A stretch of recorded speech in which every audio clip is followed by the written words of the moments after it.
When you step up to do pull-ups, the first thing you have to consider is how you hold the bar. The best option is to use whatever grip seems the most natural to you. Most athletes use an overhand grip, with their palms facing away from them. Some prefer an underhand grip with the palms opposite the face. Experiment and discover what seems most natural, whichever has the best groove for your body type.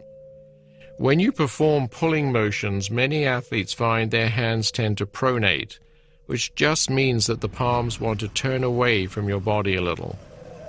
You might be able to feel this if you try close grip pull-ups with an underhand grip. The closer you pull, the more you feel your thumbs want to turn towards you. This effect means that one of the best grips for more advanced pull-ups involves a slight angle. So see if you can find a cambered pull-up bar, or even a station that allows you to perform pull-ups with a hammer grip, which means the palms face each other. Using hanging rings is also a great option because it allows the hands to pronate freely. But be aware that hanging rings require a lot of extra strength because you need to stabilize their movement. The bottom line, get doing pull-ups and experiment. Use what works for you, even if it's different for each exercise.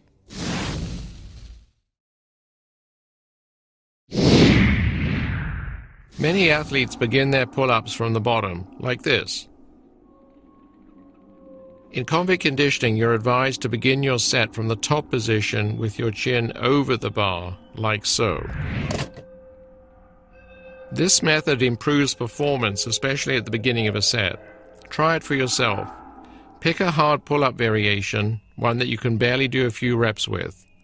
If you begin in the hanging position, you'll often find that it's a real struggle to pull yourself up.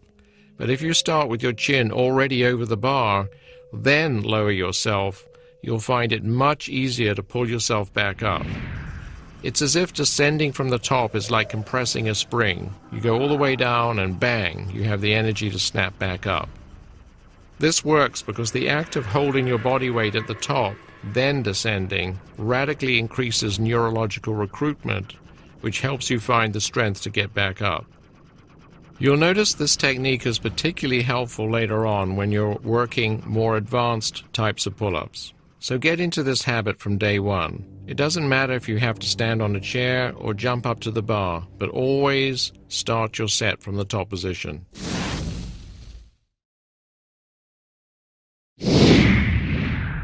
When you perform any compound calisthenics exercise with your arms, like pull-ups, it's really important to keep your shoulders tight.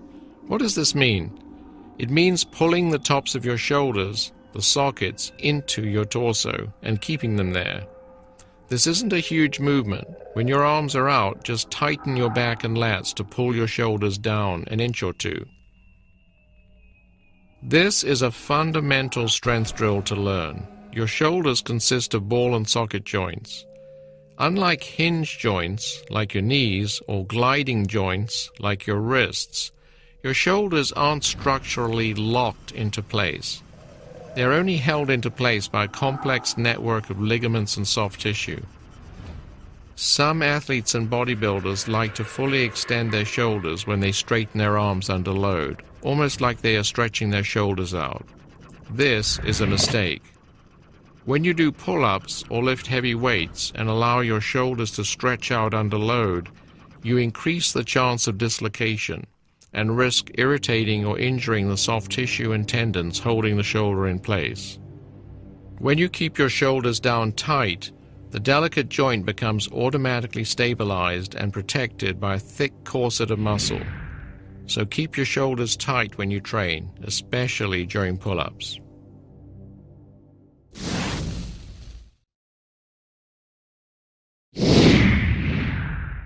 Often you hear about athletes performing straight arm or long arm pull-ups, meaning that they descend all the way until their arms are straight. Although you should perform most of your pull-ups using a full range of motion, when you hear that your arms should be straight, that doesn't mean that the elbows are locked. Locking your elbows under a heavy load can cause the joints to pinch. leading to soft tissue irritation or even the chance of hyperextension of the joint. This is just as true for pull-ups as it is for push-ups. So, at the bottom of a pull-up, straighten your arms, but always leave a slight kink at your elbows. Don't fully extend like this. Always leave a little bend like this. This trick is called keeping your elbows soft. It retains muscular tension in the arms and will protect your joints over the long term. But don't use this as an excuse to only use half a range of motion during exercises that are a full range of motion. A very slight kink is all you need.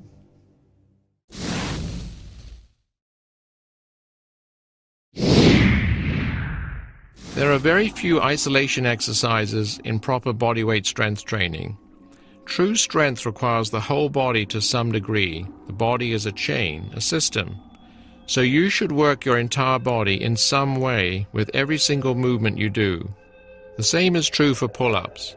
Even though pull-ups are mainly an upper body exercise, focusing on the arms and back, the whole body needs to be moved, so the waist and legs need to find a place too. Because the midsection supports the waist, many novices get sore abs from pull-ups, because most people aren't used to holding the legs off the ground in everyday life. So when performing pull-ups, don't just look at what your hands and arms are doing. Take your lower body posture seriously too. Ideally, keep everything tight, stomach, hips and legs. You'll begin noticing how important this is during the first 3 pull-up steps, where some of the body's weight is passing through the spine and lower body. Once you're performing the hanging exercises, keeping the legs together and the ankles looped behind you is a great way to keep your lower body locked into position. This not only keeps your entire body braced as a system, it also goes a long way to eliminate cheating. From your first proper pull-up, learn how to set your legs correctly.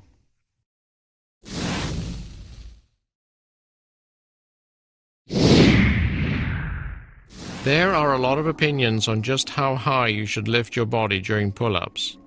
Some people say lift until your chest touches the bar, until your eyes go over the bar, or whatever. The best indicator, and the one most often used in prison training, is the chin. When your chin passes over the bar, you've performed a rep, like this. Anything less and the muscles aren't worked to the full range. Pulling even higher until the chest or even the sternum touch the bar is harder, but it limits your ultimate strength potential because it shifts the focus of the exercise from the stronger lateral muscles to the smaller mid-back muscles. You don't need to go this high. Getting your jaw over the bar is perfect.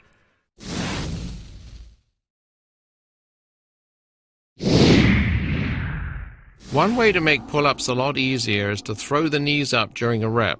This is called kipping. Let's show you an example. This is a pull-up without kipping. Watch the legs. Now watch a pull-up with a kip to see the difference in form. Again, watch the legs. Kipping generates momentum in the lower body, which translates into less pulling force through the arms. Kipping isn't necessarily the same as cheating. Kipping is a tool to be used very carefully. It's always a good idea that beginners to combat conditioning, or calisthenics generally, avoid kipping as much as possible. During the early stages of training, strict form is necessary to build muscle, hardwire good technique into your nervous system, and protect unprepared joints from jarring forces. But as you become more advanced, it's permissible to use kipping under certain circumstances. Once you're working on step 5, full pull-ups, you can begin to add some kipping reps to the end of a set of strict pull-ups when you can't perform pull-ups strictly anymore.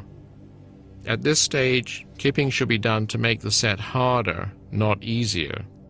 For at least the first 7 steps of the series, you shouldn't count any of your kipping reps towards your progression standard.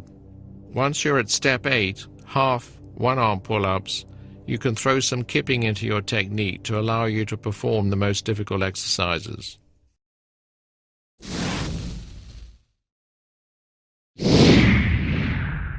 In order to work their torso muscles to the max, a lot of strength athletes and bodybuilders feel the need to keep their elbows jammed out to the side when working out. You commonly see this with bench presses and shoulder presses, but it's something you sometimes see with pull-ups too. Some very strong bodybuilders go so far as to pull themselves up so the napes of their neck touch the bar before they descend. This really forces the elbows out. It's a lot like the opposite version of a press behind neck, where you pull down instead of pushing up.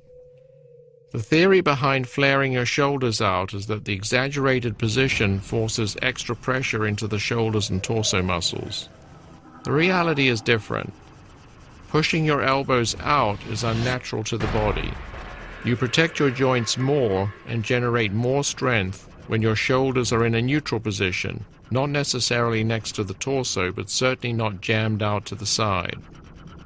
This is a subject that's covered in depth in Chapter 10 of the Convict Conditioning Manual. The take-home message is that during pull-ups, you should allow your elbows to go where they want. This will probably be fairly close to your body, with your elbows pointing out front or diagonal. This kind of position is more natural. When you are doing any pulling or pushing movement, don't force your elbows out to the side. Allow them to go where they naturally want to go, which will be closer to the torso.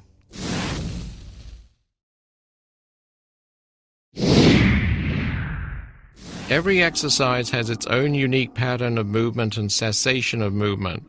Moving the body weight through space is an ideal way to build muscle and power, but holding your position briefly is a good way to increase static strength.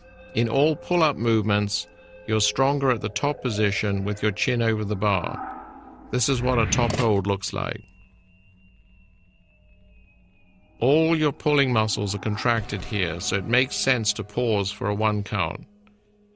You don't need to squeeze, tense, or perform any other artificial nonsense like that. Just hold at the top and your body will do the rest.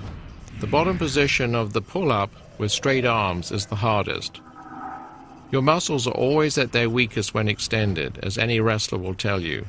So when you reach the bottom of a rep, make sure you don't bounce and that all the momentum is gone from your motion. But don't get into the habit of just hanging there. All this will do is drain your energy and make the next rep harder. Hold for a 1 count at the top and only pause for a split second to reverse your direction at the bottom of all your pull-ups.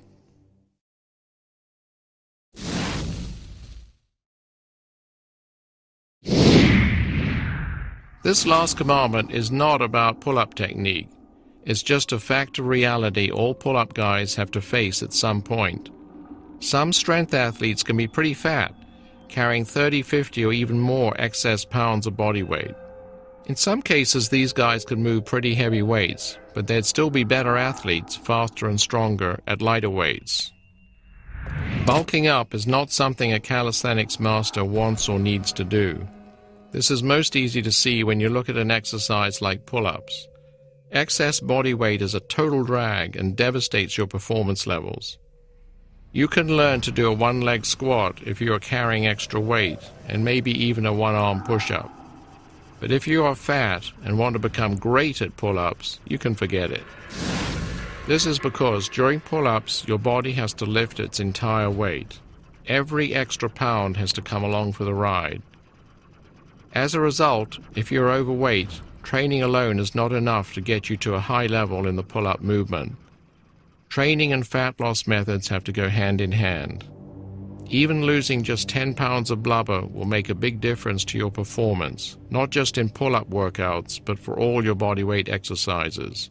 Pay attention to those scales.